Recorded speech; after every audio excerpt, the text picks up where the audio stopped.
And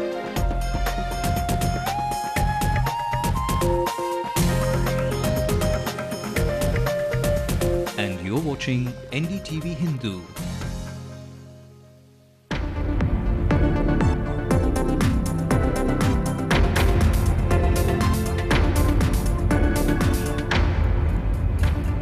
Amma ridicules DMK's idea of a proposed wealth strike. She says such protests against the opposition were laughable.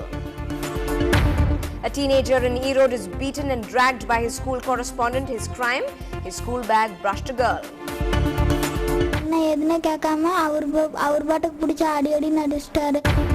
Bitter infighting in the state's Traders Federation comes to the fore. The ruling DMK blamed for the split within.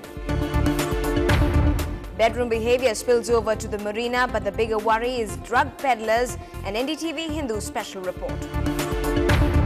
And can Viru repeat his stint against Pakistan and push India to a respectable score? India chases a mammoth total set by the Lankans. Welcome to the late night news on Ndtv-Hindu. I'm Evelyn Matthew. It's quite a packed bulletin that's coming up. Let's also take a quick look at the national headlines as well. Day 2 of the monsoon session in Indian Parliament is stormy again, adjourned as the opposition tries to distract the centre with price rise. A politician tries to make a point the moral policing way and thrashes a 16-year-old boy. The JDU minister faces suspension. Former sports minister says he hopes to see the Commonwealth Games flop, but the Games chairman chooses to respond in kind. RBI increases repo rate by 25 basis points and the reverse repo rate by 50 points. Will banks now hike home loan rates? The AIADMK chief, Jayalalitha, has a piece of advice for the chief minister's son, Stalin. She wants him to focus on getting water from Karnataka for the state, rather than use his intelligence to make remarks against her. Returning comment after comment, AIADMK General Secretary Jayalalitha has called the August 4th protest by the Deputy Chief Minister M.K. Stalin against her as an attempt to intimidate the judiciary.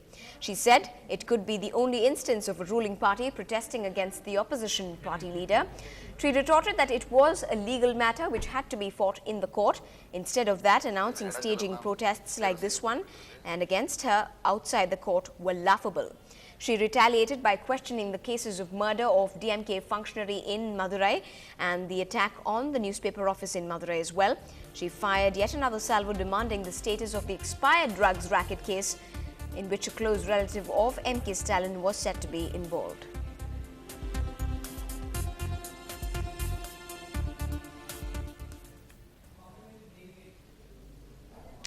Our senior correspondent Peer Muhammad said this time Jayalalitha has taken Stalin's remarks rather seriously. Jayalalitha is in the Sirdavur land issue. After KP Sivasubramanian Commission said that she has no connection whatsoever with the Sirdavur land grab issue, DMK went ahead with the protest, and that time she did not react much. This time when Stalin announced that DMK is going to protest with the permission of Chief Minister and DMK Chief Karunanidhi, there was no reply from her. But when Stalin went ahead and announced that August 4 the protest should happen, and he also went further and said that that is Wednesday I would be holding a consultation with all the office bearers of DMK youth wing, and announced the date of protest at August 4, Jayalalitha has taken it seriously and said, why don't they protest against Karnataka? Karnataka has not released Kaveri water for the Delta farmers. Well, a clear view with the general elections in mind.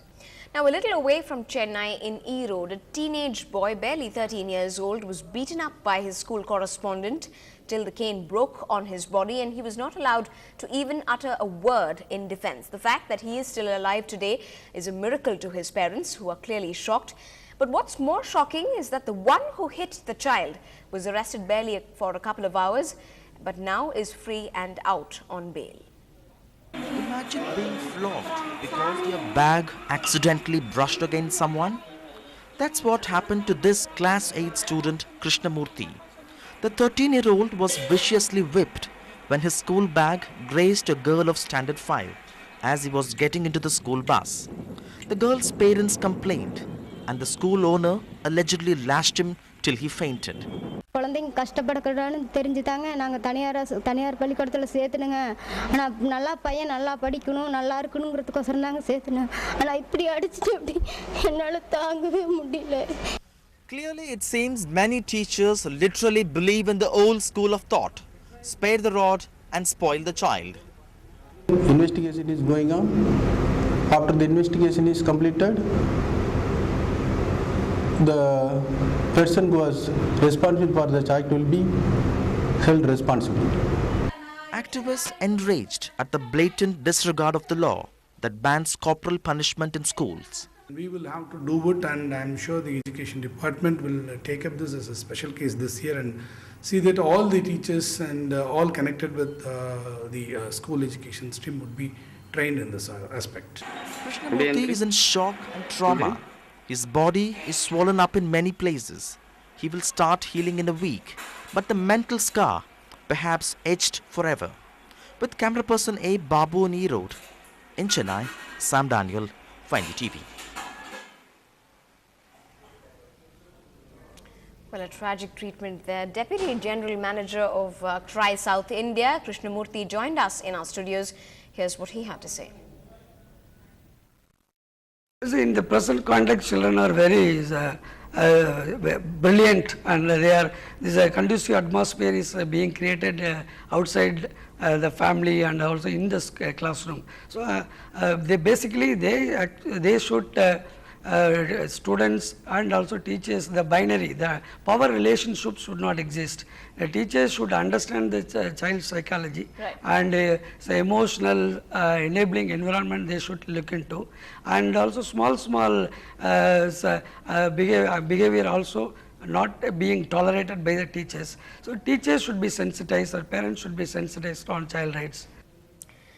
Now, an episode of high drama was witnessed in the city today as the infighting in the Tamil Nadu Traders Federation came to the fore.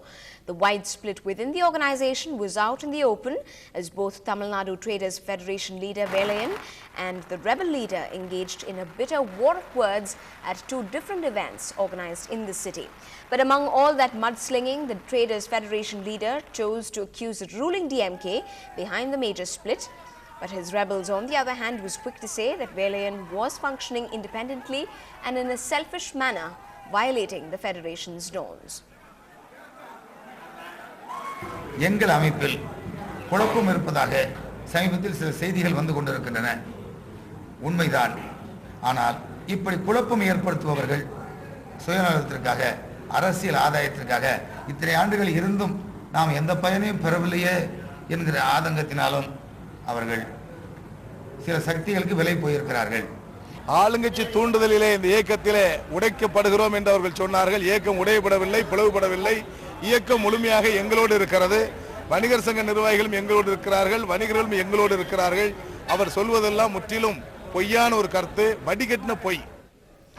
Now, nowadays, colleges are known for their cultural events and how famous they get among student community. And every year we see colleges trying to outclass each other. But how often do you see student bodies of various colleges working together for something? Well, looks like students of MOP Vaishnav College for Women took a step towards just that. There's a buzz in the air. And no, it's not a cultural program. Students from 17 city colleges have come together for NetCo, the Networking Conference 2010. What do these youngsters hope to get out of this? A platform for future professionals to network with their peers. It's really going to help them, and help them not just in their professional life, but also in their personal lives.